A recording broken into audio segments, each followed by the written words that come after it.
उसको पनिश किया जाए। अटैक! भारत में वास्को द गामा क्रूरता और बर्बरता के साथ ईसाई धर्म थोपना चाहता था। न्याय होगा। दुष्ट पुर्तगालियों को दंड देना मेरा धर्म है। इन पशुओं को अपनी पवित्र मिट्टी पर कदम रखने नहीं देंगे। चलाओ!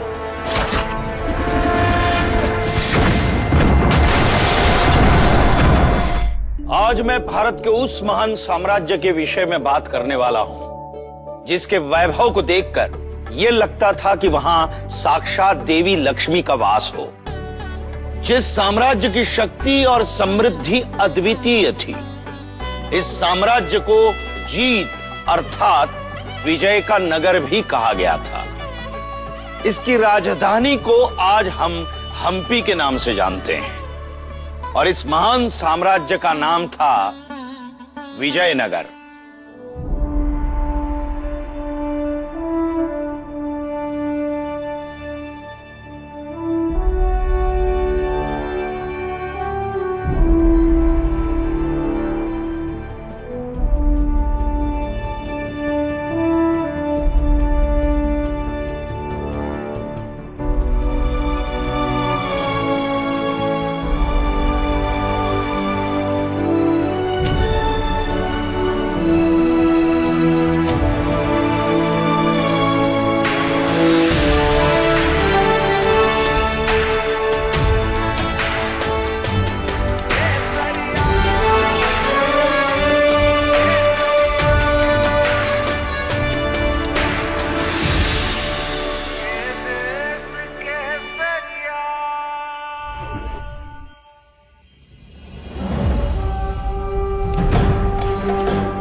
सुल्तान अलाउद्दीन खिलजी को उनके सबसे अजीज गुलाम मलिक कफूर की तरफ से सलाम।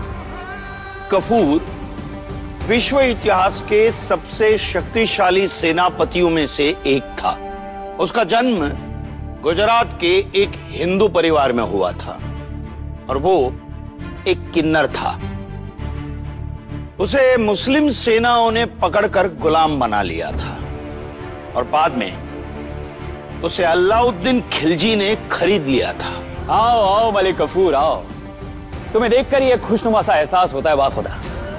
तुमने मंगोलों को हराया, रणथंभौर, चित्तौड़ और मालवा को जीतकर हमारे कदमों में रख दिया। इस बार अपने बादशाह अलाउद्दीन खिलजी के लिए क्या तोहफा लेकर आए हो?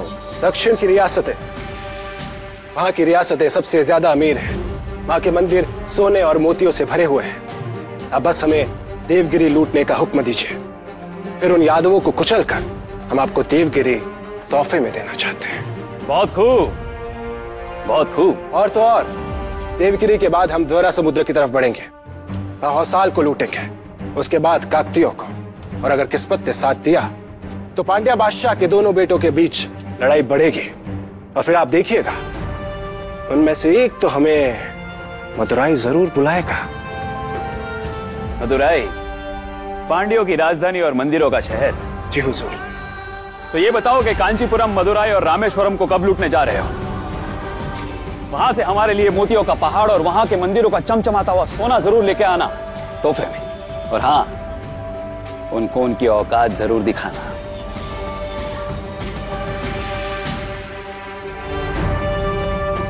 मलिक कफूर की सेना तूफान के समान दक्खन की ओर बढ़ने लगी और उसकी सेना ने एक के बाद एक दक्षिणी राज्य को ध्वस्त कर दिया। उस समय दक्षिण भारत और श्रीलंका पर पांड्यन सम्राट मारावर्मा पांड्यन का शासन था। उनके दो बेटे थे, सुंदर पांड्यन और वीरा पांड्यन। जब पांड्यन सम्राट ने अपने अनौरस पुत्र वीरा पांड्यन को उत्तराधिकारी घोषित कर दिया, तब युवराज सुंदर पांड्यन क्रोधित हो उठे और उन्होंने पिता की हत्या कर दी और इसके बाद मदुरई में गृहयुद्ध छिड़ गया।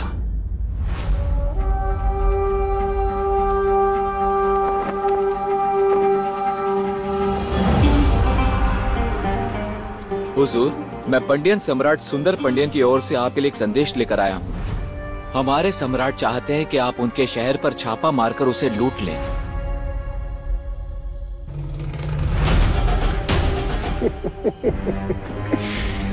या खुदा, ये तो कयामत है। एक बादशाह ने गुलाम को अपना शहर लूटने का हुक्म भेजा है। हुजूर, उनके सौतेले भाई वीरा पंड्या ने राज सिंहासन पर अधिकार प्राप्त कर लिया, जिसके कारण हमारे महाराज को बहुत आघात लगा। इसलिए वे आपकी सहायता चाहते हैं। हाँ हाँ, बिल्कुल बिल्कुल मदद करेंगे। अगर हम उनकी मदद नहीं करेंगे तो हमारे मालिक कफूर होने पर लानत है। ये भारत के सबसे पुराने राजवंशों में से एक पांड्यन राजवंश का अंत था। मलिक कफूर 10 मार्च 1311 को अपदस्थ युवराज सुंदर पांड्यन के निमंत्रण पर मदुराई की ओर प्रस्थान किया और इसी सुनहरे अवसर की प्रतीक्षा दिल्ली सल्तनत न जाने कब से कर रही थी। कांचीपुरम, रामेश्वरम और मदुरई जैसे प्राचीन और महान मंदिरों को भी सल्तनत ने लूट लिया। दक्षिण भारत का विनाश और मदुरई में खिलजी सल्तनत की स्थापना करने के बाद मलिक कफूर अपने साथ अपार धन और 2 योद्धा हक्का राया और बुक्का राया को गुलाम बनाकर दिल्ली ले गया।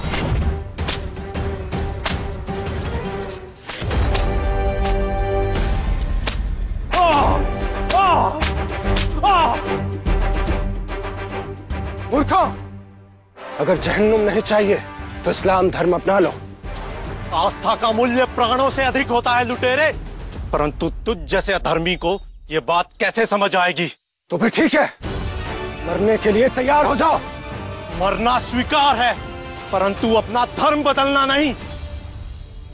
अन्ना, मुक्ता मत कीजिए। अगर हम जीवित ही नहीं रहेंगे तो इनको कर्मी बन के कर्मों का दंड कौन देगा? हम धर्म परिवर्तन के लिए तैयार हैं। दिल्ली पहुंचने के बाद हक्का और बुक्का ने मलिक कफूर के अधीन अलाउद्दीन खिलजी की सेवा की। इस बीच दक्षिण में खिलजी सल्तनत के विरुद्ध प्रतिशोध बढ़ रहा था। महाराज, हमें शीघ्र ही कुछ करना होगा, अन्यथा तमिलकम की ये प्राचीन भूमि इस्लामी शासन के अधीन हो जाएगी। कुल्लम के राजा रवि वर्मा कुलशेखरा मदुरई के अंतिम सम्राट मारा पांड्यन के दामाद थे और उनके जागीरदार भी थे। जब उनके ससुराल मदुरई में गृह युद्ध छिड़ गया, तब केरल के राजा ने स्वतंत्र होने की घोषणा की। मेरे दोनों बहनोइयों ने आपस में लड़कर प्राचीन पांड्य साम्राज्य के विनाश को आमंत्रण दिया है। अब हम मदुराई की ओर प्रस्थान करेंगे और सल्तनत को नष्ट कर चेरा साम्राज्य को पुनर्स्थापित करेंगे। तमिलकम के 3 साम्राज्य चेरा, चोला और पांड्यन ने प्राचीन तमिलकम पर सदियों तक न केवल शासन किया बल्कि समृद्धि भी पाई। कभी चोला शासक हुए तो कभी पांड्यन, परंतु इस बार बाहर से आए शत्रु इनका विनाश लेकर आए थे। उन्होंने इनके साम्राज्य और मंदिरों को नष्ट कर दिया था। चेरा राजा अपने ससुर पांडियन के जागीरदार थे। इस विकट परिस्थिति को देखते हुए उन्होंने राज्य को वापस जीतने का निर्णय लिया।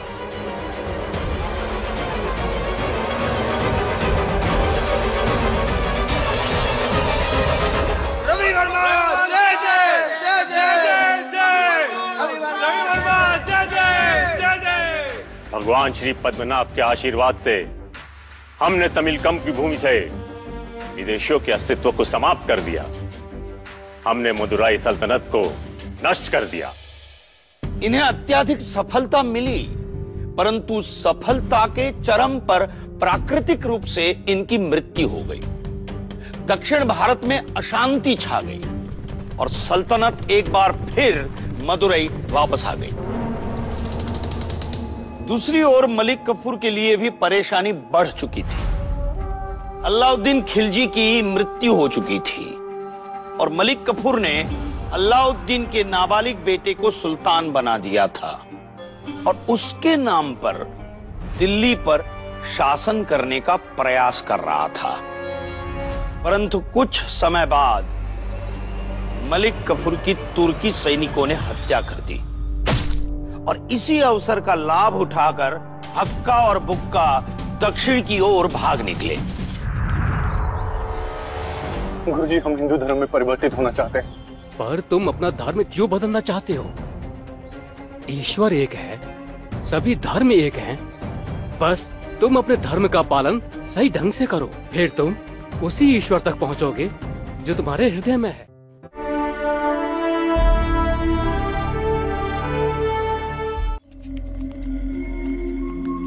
ठहरिए, हमें गुरु विद्यारायण शंकराचार्य जी से मिलना है। आप अंदर नहीं जा सकते। हमें उनसे मिलने दीजिए, हमारा उनसे मिलना बहुत आवश्यक है। नहीं, रुक जाओ। गुरुजी की अनुमति के बिना तुम अंदर नहीं जा सकते। भरोसा करो, हम आप पे भरोसा नहीं कर सकते।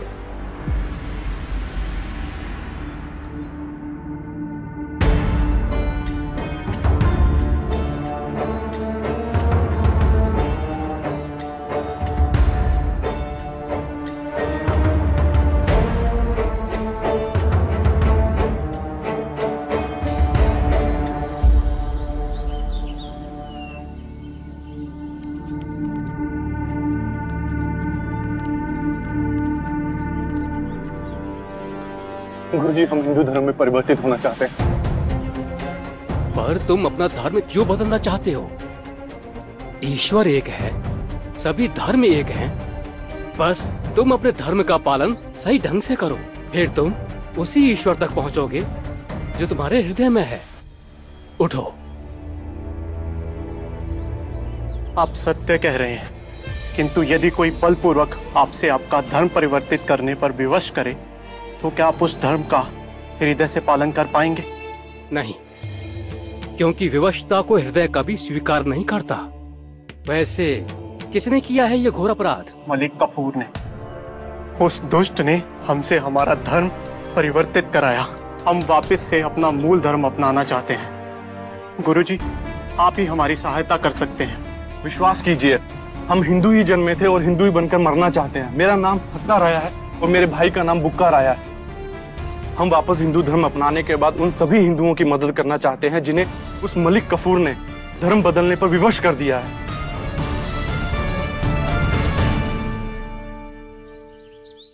स्वाहा स्वाहा स्वाहा। अब तुम लोग ऋषिगंधा जाओ, जो तुंगभद्रा नदी के तट पर है, जिसे लोग आज हम्पी के नाम से जानते हैं, जो हनुमान जी का जन्म स्थान भी माना जाता है। वहां जाकर एक नगर बसाओ, ऐसा नगर जहां लोग उसे धर्म की विजय की नगरी माने, और उसका नाम हो विजयनगर। सन 1336 तक हरिहरा और बुक्का ने कई युद्ध लड़े और दक्षिण भारत में इन मुस्लिम शासकों के वर्चस्व को समाप्त कर इन्होंने एक नई राजधानी की स्थापना की, जिसका नाम था विजयनगर। पहले हक्का और बाद में बुक्का विजयनगर के राजा बने। इन्होंने वराह को साम्राज्य के कुलदेवता के रूप में अपनाया। अगली 3.5 शताब्दियों तक विजयनगर अभूतपूर्व शक्ति और समृद्धि की ओर अग्रसर रहा। कई विदेशी यात्रियों ने यह दावा भी किया था कि विजयनगर उस समय विश्व का सबसे बड़ा समृद्ध शहर था और इसके राजा देवराया विश्व के सभी राजाओं में से सबसे अधिक धनी थे। जय जय देवराय, जय जय देवराय। महाराज को फारसी राजा के राजदूत अब्दुल रज्जाक सामरकंडी का प्रणाम। मैं खुद को खुशकिस्मत समझता हूं कि मुझे इस विशाल विजयनगर जैसे साम्राज्य को देखने का मौका मिला। विजयनगर जैसा देश मैंने आज तक नहीं देखा पूरी दुनिया में। अब्दुल रज्जाक ने लिखा था कि विजयनगर की वास्तुकला भी अद्भुत थी।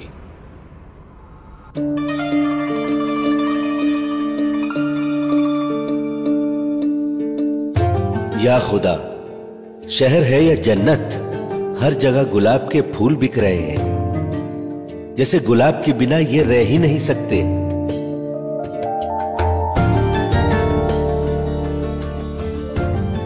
हर बिरादरी के व्यापारी, हर तरह का रोजगार, पर सब एक साथ, एक के बाद एक दुकानें जैसे कभी ना खत्म होने वाली कतार में खड़ी होकर खुशियां बांट रही हो। जौहरी खुलेआम मोती, माणिक, पन्ना और हीरे जवाहरात बेच रहे हैं, मानो ये कीमती रत्न नहीं बल्कि फल सब्जी हो।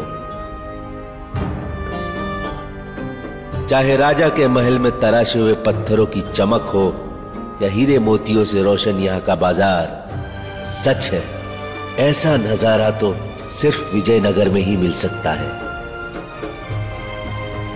विजयनगर साम्राज्य समय के साथ और भी अधिक समृद्ध और शक्तिशाली बनता जा रहा था। 1500 के दशक में पुर्तगाली भारत पहुंच चुके थे और उस समय वे गोवा तक ही सीमित थे। इन पुर्तगालियों को विजयनगर की समृद्धि के बारे में बहुत सारी जानकारी मिल रही थी। पुर्तगाली विजयनगर के वैभव से इतने आकर्षित हो गए थे कि सन 1520 में डोमिंगो पेस के नेतृत्व में पुर्तगाली व्यापारियों का एक प्रतिनिधिमंडल विजयनगर के सबसे प्रसिद्ध सम्राट कृष्णदेवराया के दरबार में पहुंच गया।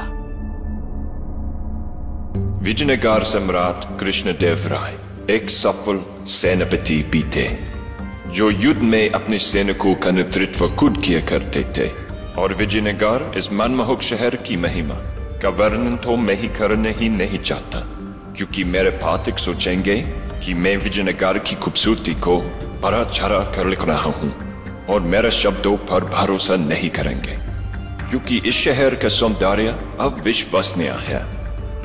यूरोप का कोई भी शहर विजयनगर के वैभव की बराबरी नहीं कर सकता, पर मैं इतना जरूर लिखना चाहूंगा कि विजयनगर दुनिया का सबसे अधिक परिपूर्ण शहर है।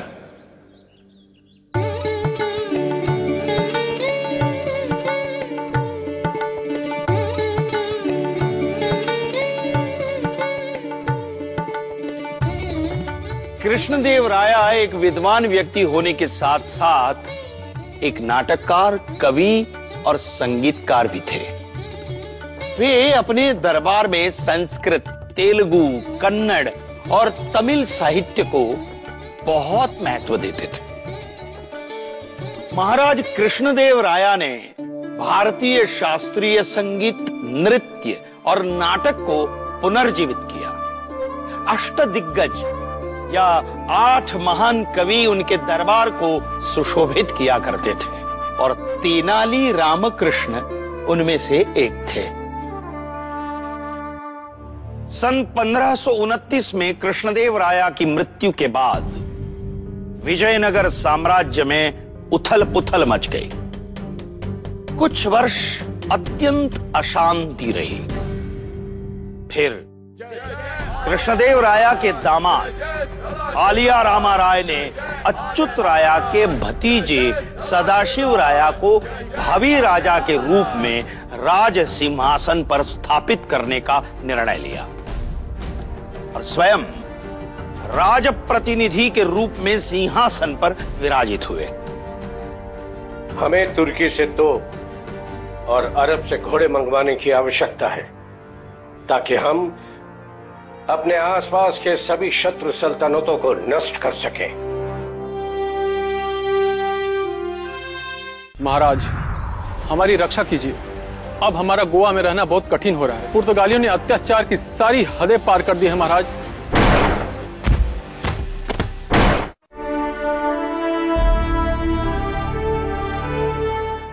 विजयनगर की धन संपदा और उसके गौरवशाली मंदिरों और शहरों को देखकर पुर्तगाली इसे हड़पने के लिए व्याकुल हो रहे थे। परंतु जब तक कृष्णदेवराय जीवित रहे तब तक ये पुर्तगाली विजयनगर का सामना करने का साहस बिल्कुल नहीं जुटा पाए। परंतु उनकी मृत्यु के पश्चात पुर्तगालियों ने विजयनगर के समृद्ध मंदिरों को लूटने की योजना बनाई और उनका पहला लक्ष्य था चेन्नई का मायलापुर मंदिर और तिरुपति बालाजी मंदिर। सन 1542 में सम्राट अच्युतदेव राया की मृत्यु के बाद विजयनगर साम्राज्य आंतरिक राजनैतिक मतभेदों से जूझ रहा था और इस अवसर का लाभ उठाने के लिए वायसराय मार्टिन अफेंसो डिसूजा ने केनरा तट पर पुर्तगाली शक्ति का विस्तार करने का निर्णय लिया, क्योंकि पुर्तगालियों को लगा कि विजयनगर पर आक्रमण करने का इससे अच्छा अवसर उन्हें मिल ही नहीं सकता। सबसे पहले हम रानी अब्बाकर के राज्य उलाल पर कब्जा करेंगे, फिर रानी चेना भैरवी देवी के गुरसपा साम्राज्य पर। उसके बाद हम पूर्वी तट की ओर बढ़ेंगे। लेकिन सर, इनके साम्राज्य में विजयनगर की छत्र छाया है। विजयनगर साम्राज्य अपने मशहूर किले, युद्ध तकनीक और तोपखानों के लिए मशहूर है। इसलिए विजयनगर से टकराना आसान नहीं है सर, और मायलापुर पर भी हमला करना आसान नहीं, क्योंकि वहां वेल्लोर के किले में विजयनगर के सभी सैनिक तैनात हैं। मुझे तो लगता है हमला करने का ये सही मौका नहीं है सर। मौका किसी चाहिए ऑफिसर। मुझे तो उस मौके पर फायदा उठाना है जो विजयनगर में चल रही आपसी राजनीतिक लड़ाई लेकर आई है। महाराज, हमारी रक्षा कीजिए। अब हमारा गोवा में रहना बहुत कठिन हो रहा है। पुर्तगालियों ने अत्याचार की सारी हदें पार कर दी है महाराज। आप सभी लोग निश्चिंत रहें, उन अत्याचारी पुर्तगालियों को दंड अवश्य दिया जाएगा। आलिया रामा राया ने शरणार्थियों को लगातार आश्वासन दिया कि वे हस्तक्षेप करेंगे। उस समय गोवा एक प्रमुख बंदरगाह था, जहां से आलिया रामा राया को अपने घुड़सवारों के लिए घोड़े मिलते थे और शत्रुओं से लड़ने के लिए वो घुड़सवार सेना पर निर्भर थे। आलिया रामा राया ने पुर्तगालियों को बीजापुर सुल्तान के विरुद्ध करने का प्रयास किया। सम्राट आलिया रामा राय का हम पूरे आदर के साथ यह भार अंक देना चाहते हैं।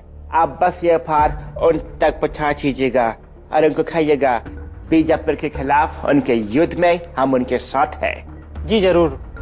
परंतु पुर्तगालियों ने उनके साथ विश्वासघात किया। सन 1551 के युद्ध में पुर्तगालियों ने अपनी घुड़सवार सेना को रोक लिया और आलिया रामा राया की सहायता नहीं की। आलिया रामा राया समझ गए कि पुर्तगालियों पर भरोसा नहीं किया जा सकता, इसलिए उन्होंने नए बीजापुर सुल्तान अली आदिल शाह के साथ संधि की।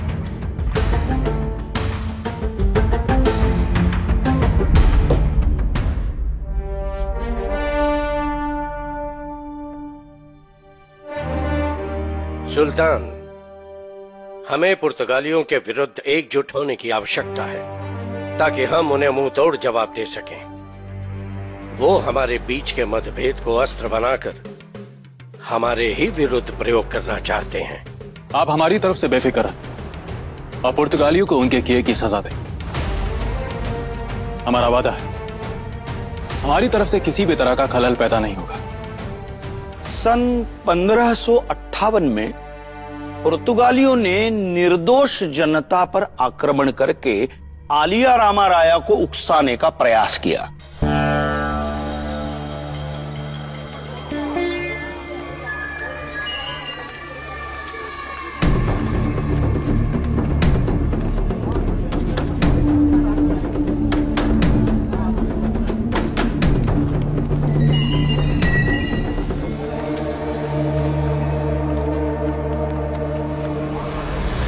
एक एक कर पकड़ लो।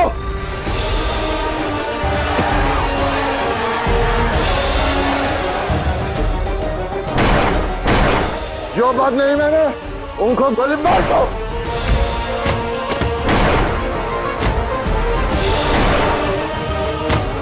तुम सब हमारा गुलाम हो। चलो सीधे धारा से। हेलो चलो।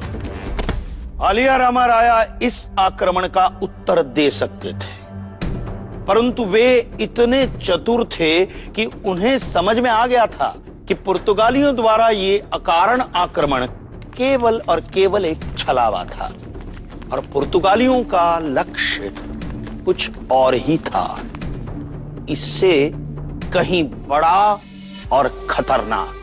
Felicidades! Felicidades!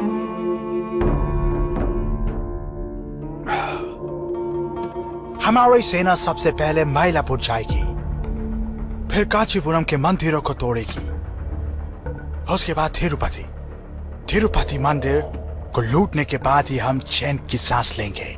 लेकिन विजयनगर चैन से नहीं बैठेगा सर। उनके मंदिरों को बर्बाद करेंगे। उससे पहले वो हमें बर्बाद कर देंगे, क्योंकि हमारे मुकाबले वो बहुत अधिक ताकतवर है। तो हम अपनी ताकत बढ़ाएंगे। वो कैसे सर? बीजापुर सुल्तान अली आदिल शाह को विजयनगर के खिलाफ भड़काकर, ताकि बीजापुर और विजयनगर के बीच लड़ाई हो। ये दोनों एक दूसरे को बर्बाद करेंगे और हम इनके देश को। तो ये भड़काने का नेक काम शुरू कर देना चाहिए सर। शुरू हो चुका है ऑफिसर। हमारे लोगों ने मैंगलोर में लोगों को उकसाना शुरू कर दिया है। मजे की बात तो यह है कि आलिया रामा राय सोचेंगे कि हम केनरा तट पर हमला करने जा रहे हैं, पर हम उल्टी दिशा में हमला करेंगे, पूर्वी तट पर। विजयनगर की हार के नाम, तिरुपति और माइलापुर मंदिर की बर्बादी के नाम। Felicidades! शाबाश, बहुत अच्छे देवा। अब उन पुर्तगाली समुद्री लुटेरों को समझ में आएगा कि विजयनगर का सामना करना उतना ही कठिन है जितना समुद्र को मापना। खिलाड़ी डोडा संकाना नायक हमारी सेना का नेतृत्व करेंगे और गोवा की माटी से एक एक अत्याचारी पुर्तगाली को खदेड़ भगाना है। मैं वचन देता हूँ, मैं उस घमंडी गवर्नर जनरल को बेड़ियों में जकड़कर आपके समक्ष लाऊंगा।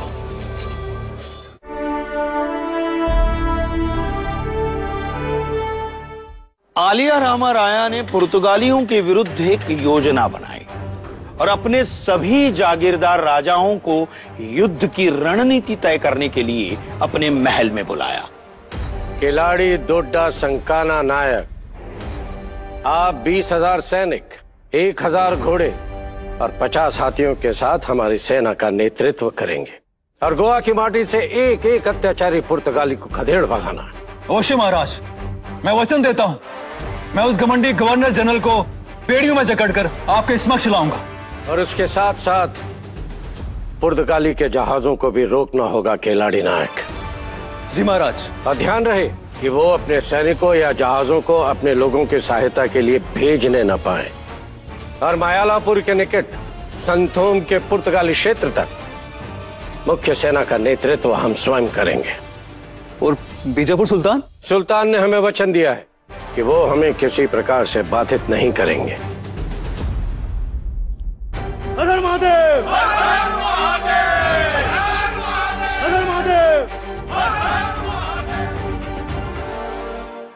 एक और खिलाड़ी नायक के नेतृत्व में पुर्तगालियों पर गोवा में आक्रमण हुआ और दूसरी ओर आलिया रामा राय ने माइलापुर से आक्रमण किया। दोनों ओर से हुए इस आक्रमण ने पुर्तगालियों को पराजय का मुंह दिखाया। हम उसे नहीं छोड़ेंगे। विजयनगर सम्राट के पास 1 लाख सैनिक है और हमारे पास केवल 3,000 और आप उनसे लड़ने की बातें कर रहे हैं। डरपोक की तरह मैदान छोड़कर भागने से तो अच्छा है कि शहीद हो जाए। हम अपने राजा के लिए आखिरी सांस तक लड़ेंगे। मुझे भरोसा है अपने राजा पर। वे गोवा से तोपों और सैनिकों से भरे हुए जहाज जरूर भेजेंगे। क्या आप इतना नहीं जानते कि गोवा बर्बाद हो चुका है? मायलापुर से हमारी सेना तिरुपति की ओर बढ़ रही है। अब हम कांचीपुरम के मंदिरों को तोड़ेंगे, मायलापुर के प्राचीन मंदिरों को बर्बाद कर देंगे। सर, विजयनगर की सेना संथोम तक पहुंच चुकी है।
तुमने संघर्ष तो अच्छा किया, पर यदि मंचा सही ना हो तो संघर्ष व्यर्थ जाता। इससे पहले कि हमारे 20,000 सैनिक तुम्हारी मंचा और तुम्हें मिट्टी में मिला दें, आत्मसमर्पण कर लो।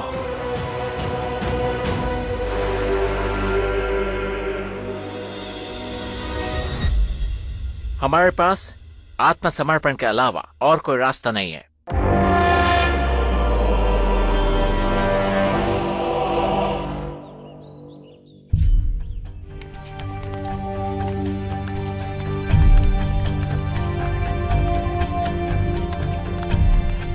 महाराज, आपके सम्मान में हमारी तरफ से एक छोटी सी भेंट है।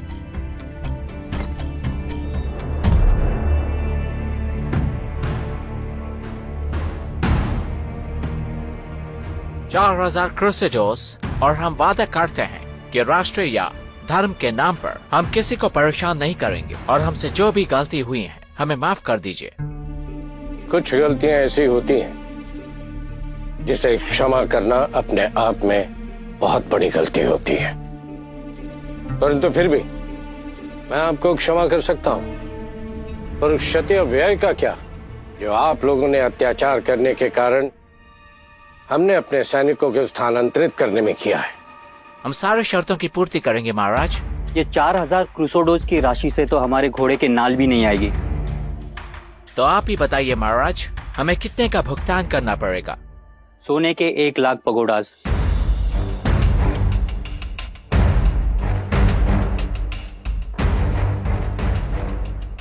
आप चौंक क्यों गए?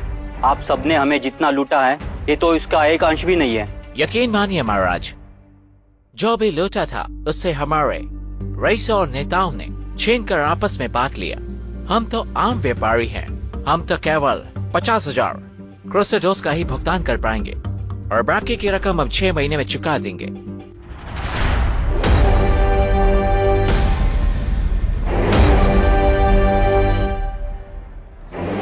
ठीक है, हम आपको क्षमा करते हैं और आदेश देते हैं कि आपने हमारी आम जनता से जो कुछ भी लूटा है उसे शीघ्र वापस लौटा दिया जाए।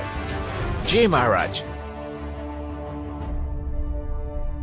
मार डालो इसे। अगर आदिल शाह आ जाएंगे तो वो इसे मारने नहीं देंगे, क्योंकि वो इस बूढ़े राजा को अपना वालिद मानते हैं। इसलिए बिना वक्त गवाए इसका सर कलम कर दो।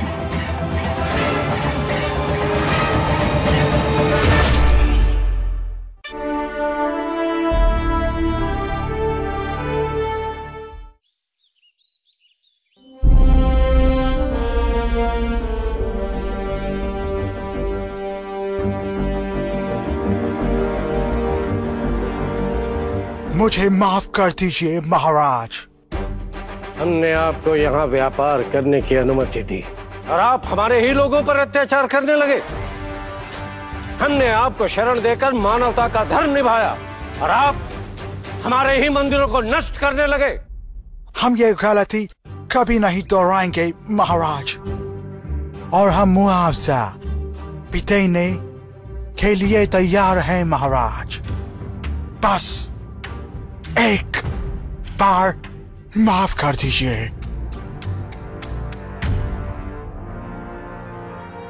सन 1565 तक पुर्तगालियों ने विजयनगर साम्राज्य के किसी भी जागीरदार के विरुद्ध आक्रमण नहीं किया। हमने आदिल शाह, निजाम शाह और उनके साथियों को मार गिरा। विजयनगर एक बार फिर से विजय हो गया है। हमारा विजयनगर वो अपराजित साम्राज्य है जो 300 वर्षों में कोई भी युद्ध नहीं हारा। हर हर महादेव। इस समय आलिया रामा राय को लगा कि वे तालीकोटा के युद्ध में जीत चुके हैं, क्योंकि गिलानी भाइयों ने उन्हें गलत सूचना दी थी कि उन्होंने निजाम शाह को मार गिराया है, जबकि सच्चाई ये थी कि गिलानी भाई आलिया रामा राय के साथ विश्वासघात कर निजाम शाह से जा मिले थे।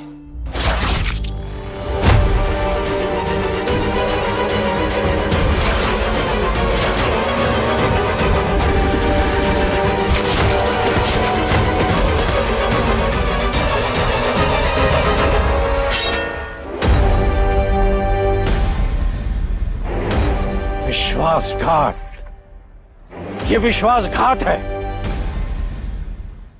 परंतु हम हार मारने वाले नहीं हैं। हमें मृत्यु का कोई भय नहीं है। जाओ, जाकर उस धूर्त आदिल शाह और निजाम शाह का सर काटकर हमारे समक्ष लाओ और गिलानी भाइयों को भी घसीट कर हमारे पास लाओ। जाओ।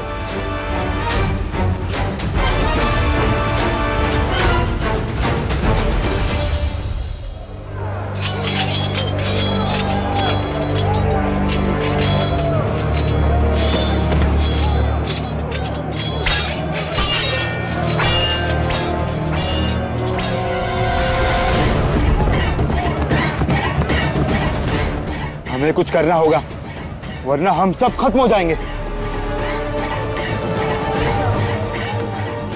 क्या मुझे तांबे के सिक्के मिल सकते हैं? मैं इस वक्त सिक्कों की पड़ी है। हाँ, क्योंकि ये सिक्के ही हमें फतेह दिला सकते हैं। और मुझे कुछ 1000 सिक्के चाहिए।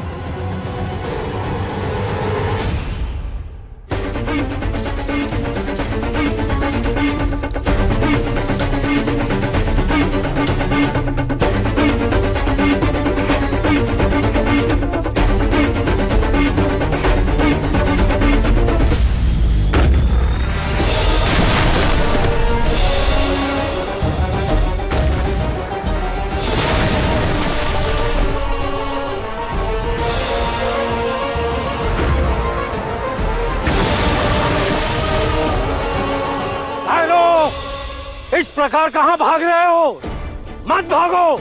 युद्ध के मैदान में पीठ दिखाकर भागने से तो अच्छा है कि लड़ते लड़ते मर जाना। मुझे देखो, मैं 90 वर्ष का हूं, हजारों युद्ध लड़े हैं मैंने, लेकिन कभी भी युद्ध के मैदान से नहीं भागा। मृत्यु से मत डरो, मृत्यु तो निश्चित है, फिर भयभीत क्यों हो रहे हो? क्यों? महाराज, यहां से चलिए। नहीं गणपत राय, जब तक हम ये युद्ध जीत नहीं जाते, ये मैदान छोड़कर कहीं नहीं जाएंगे। महाराज, ऐसा ना करें, मैं आपसे विनती करता हूं महाराज। कृपया एक घोड़ा ले लें, ताकि आवश्यकता पड़े तो हम यहां से भाग सके। आपका जीवन बहुमूल्य है महाराज।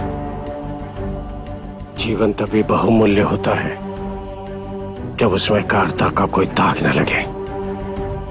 हमारे लिए सम्मान से अधिक मूल्यवान कुछ भी नहीं दलपत राय।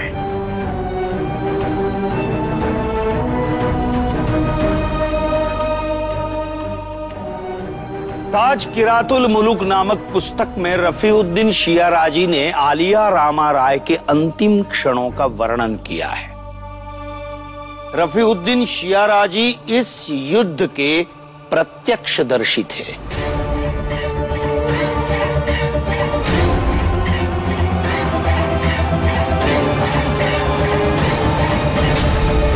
रूमी खान एक हाथी पर सवार होकर आलिया रामा राया की ओर बढ़ा और उस हाथी ने अपनी सूंड से आलिया रामा राया की पालकी को उठाकर जमीन पर पटक दिया और अपने पैर से रामा राया के पैर को कुचल दिया।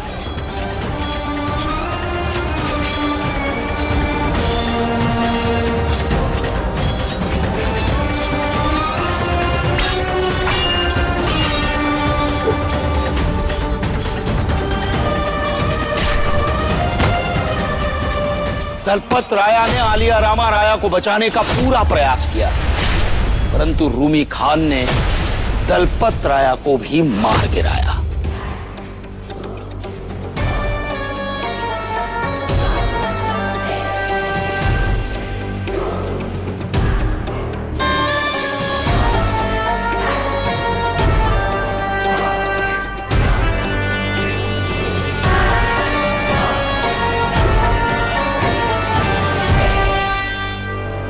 मार डालो इसे। अगर आदिल शाह आ जाएंगे तो वो इसे मारने नहीं देंगे, क्योंकि वो इस बूढ़े राजा को अपना वालिद मानते हैं। इसलिए बिना वक्त गवाए इसका सर कलम कर दो।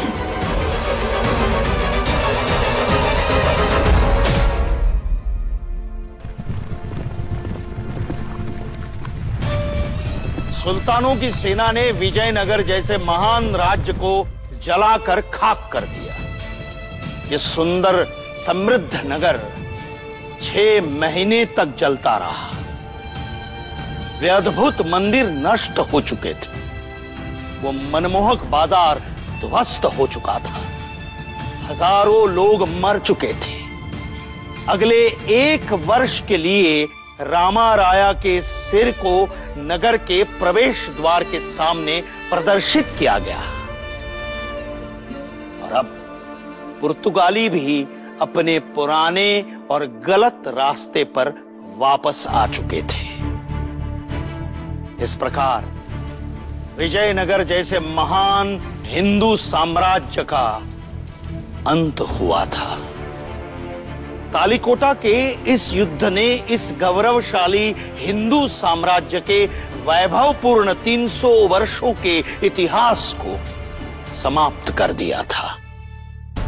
भारत की कला और संस्कृति में विजयनगर की अद्वितीय छवि की झलक हमें आज भी दिखाई देती है। भारत के इस महान विजयनगर साम्राज्य को शत शत नमन।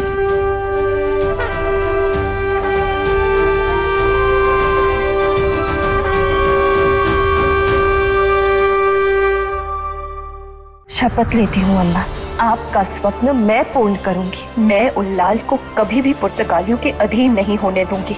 आप बस ऑर्डर दीजिए, मैं पूरे उल्लाल को तोप से उड़ा दूंगा। उल्लाल की रानी हूँ मैं वही करूंगी जो मेरी प्रजा की हित में होगा। उल्लाल को बर्बाद कर उस एरोगेंट क्वीन का घमंड है। अब इन्हें घसीट कर वायसरॉय के पास ले जाऊंगा।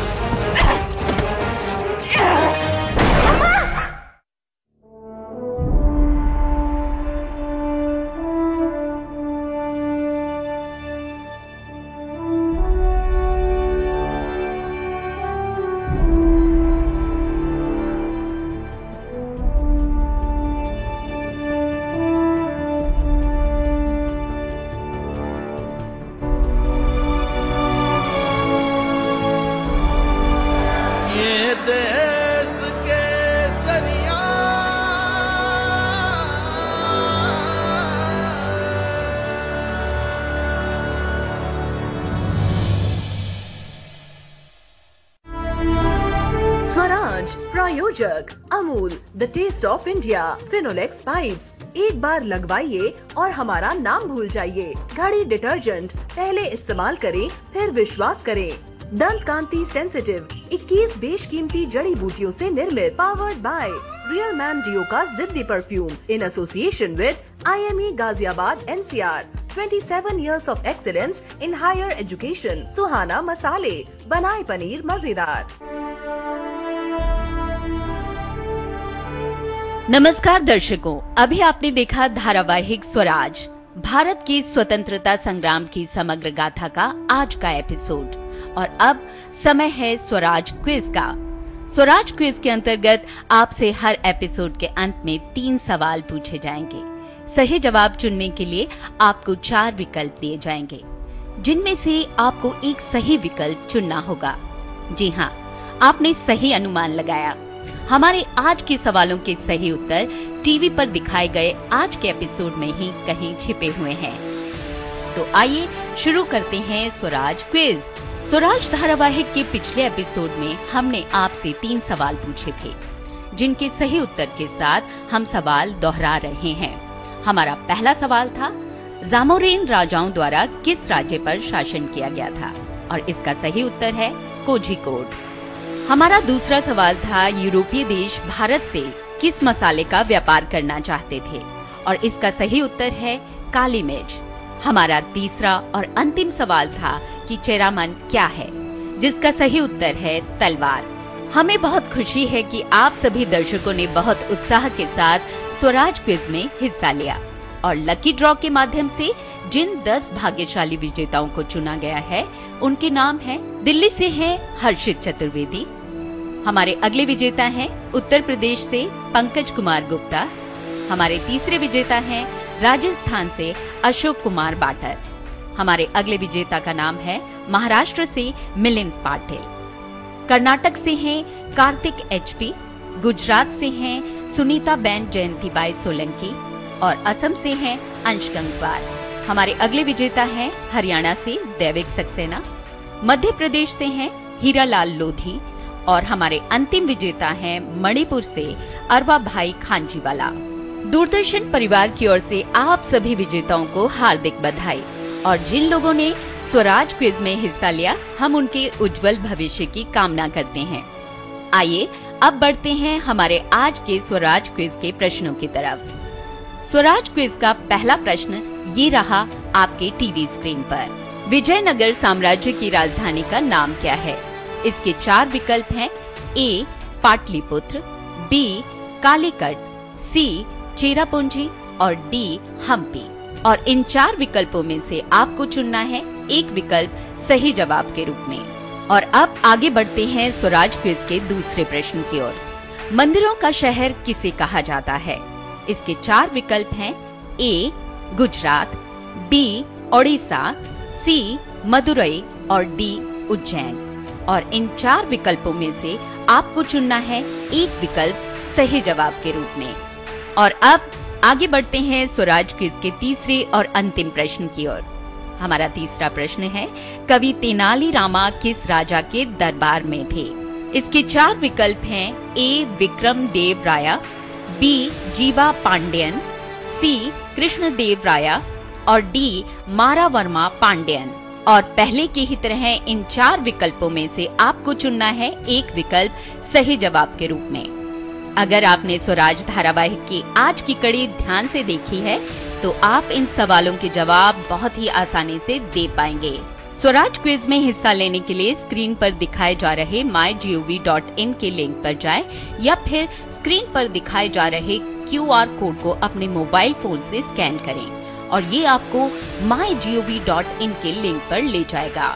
स्वराज क्विज का सही उत्तर देने वाले दर्शकों में से प्रत्येक सप्ताह 10 भाग्यशाली विजेताओं का चयन लकी ड्रॉ के माध्यम से किया जाएगा, और उनके नाम अगले हफ्ते के एपिसोड के प्रसारण के बाद दूरदर्शन नेशनल की स्क्रीन पर घोषित किए जाएंगे।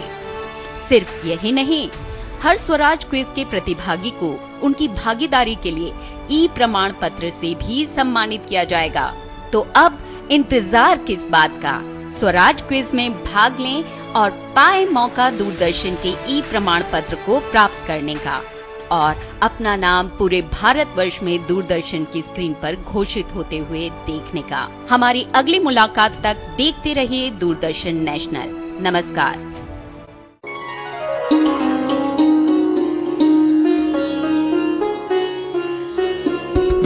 आप देख रहे हैं डीडी नेशनल, नए भारत का नया दूरदर्शन।